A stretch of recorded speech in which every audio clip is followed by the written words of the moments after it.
I'd next like to bring up Diane Feeley. Diane Feeley is an American Axle retiree, a leader in a fight to keep the plant open and to keep all plants open, and in labor struggles wherever they wage. Diane Feeley. I wanted to talk to you a little bit about American Axle, because it used to be Chevy Gear and Axle. Those of you remember when it was part of the GM system. So in the 90s, the big three decided that they were going to get rid of their parts plants. This was their strategy. And what was the objective? Clearly it was to get rid of those plants, get rid of those workers, get rid of those good contracts, and lower the wages, benefits, and working conditions of workers in the parts industry. And that's in fact what happened. In the last contract campaign that we had last year, that was the end of whatever contract we had that was left over from the GM era. Everything was changed after that 87-day fight. We fought and we really wanted to win, but there were problems against us. Number one, when American Axle, when CEO Dick Dowd came in and he proudly announced, I can run this plant at a profit and pay union wages. And most of the workers in my plant loved Dick Dowd the way they hate him today. He took those plants, he ran them overtime, 10 hours a day, 7 days a week, forced overtime. And then he went out and bought other plants so that he would be able to whipsaw workers. He bought a plant, MSP, in Oxford. The workers there make $14 and change an hour and don't have equivalent benefits to ours. He went out and he bought 3 plants near Canton, coal fort plants. Again, those workers make exactly the same, $14 and some odd change. And then he had a campaign at the plants, at the 5 plants that he thought were the weakest plants, trying to force them to take 2-tier in order to keep their work. And those workers eventually did that. So Three Rivers today has a 3-tier wage system.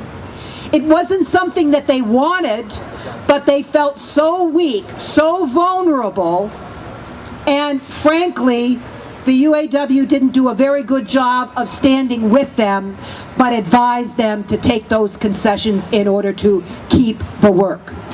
In fact, when our plant voted down the 2-tier wage, we had a huge campaign, and we put Solidarity Forever on our campaign button, because we understood that once the generations of workers were pulled apart, what young worker making $14 an hour would want to protect the benefits of the retirees? Nobody. Or why would a worker who was making the high wage, working right next to the low wage worker, what kind of solidarity would they be able to work out? They would be pitted against each other.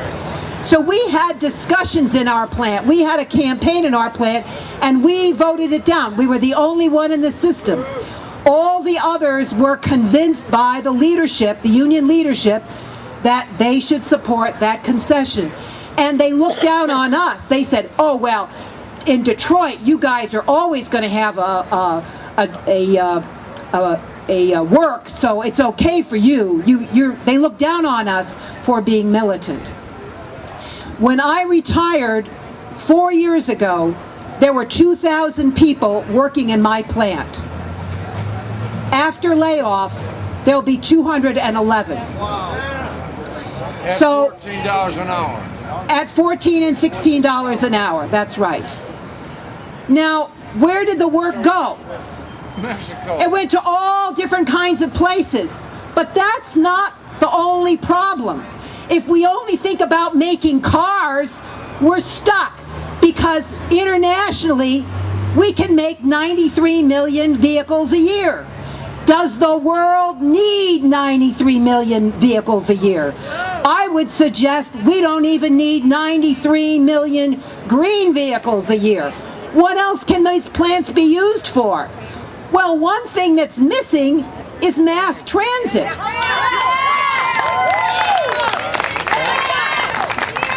The other day, they were talking about what a great airport we have, how many jobs and so forth. I thought, well, that's great, but how do the people at the airport get into the city?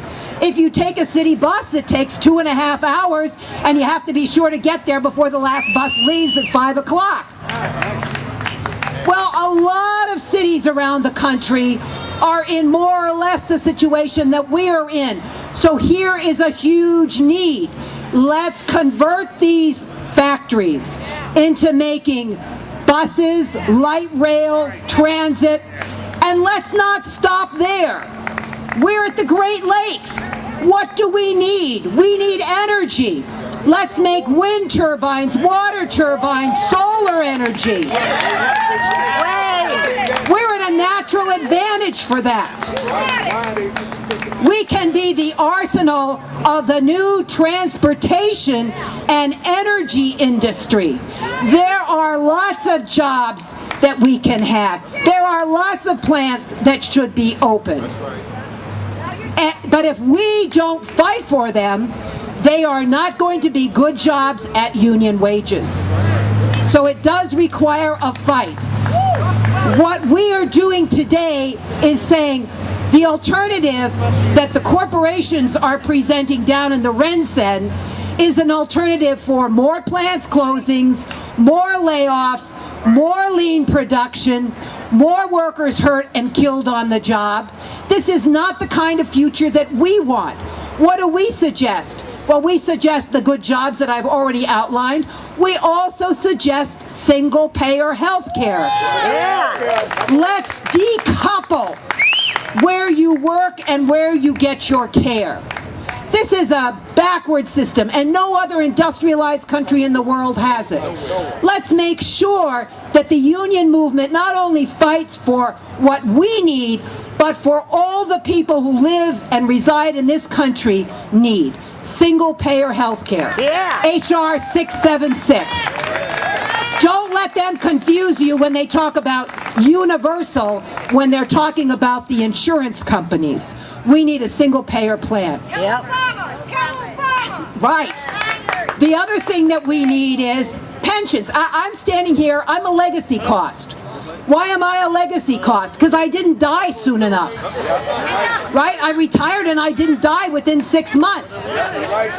And when I meet another retiree and they tell me that, oh, they retired 20 or 25 years ago, I say, I want to be like you. Yeah. So let's take the pensions and put them into the Social Security system.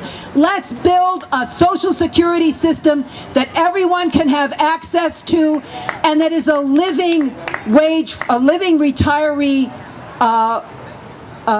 wage, okay? So it just makes so much sense what we represent.